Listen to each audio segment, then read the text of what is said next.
Guys, so using speed training in any sort of like movements, such as mainly the compound movements really that we're looking at.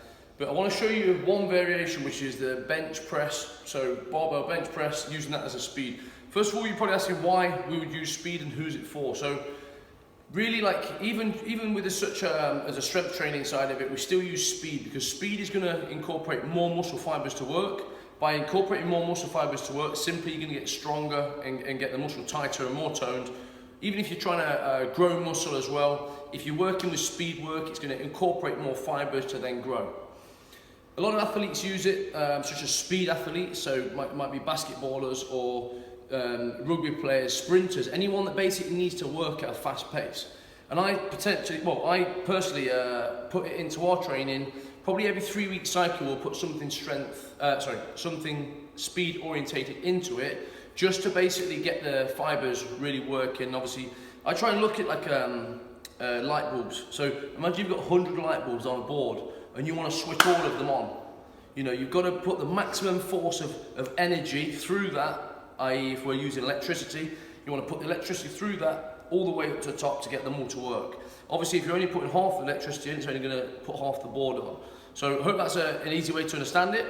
But to show you the movement wise, it's literally on so against the load is when you want to be working on that explosive energy. So such as a bench press.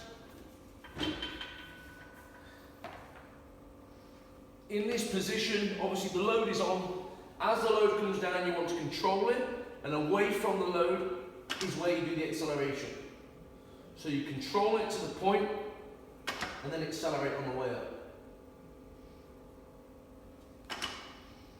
Okay, so that'll work obviously for any of the other exercises. Shoulder press, again, you control it down, you're driving up. Again, squat in this position, you control it down, driving up.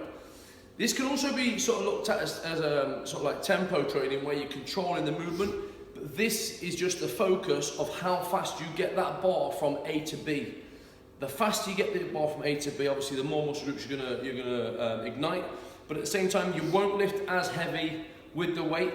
But again, if whatever numbers you're aiming for, if it's 3 sets of 10, 4 sets of 10, or sets of 12, whatever it is, aim for that number and make sure that the number that you're aiming for is getting tough by that point.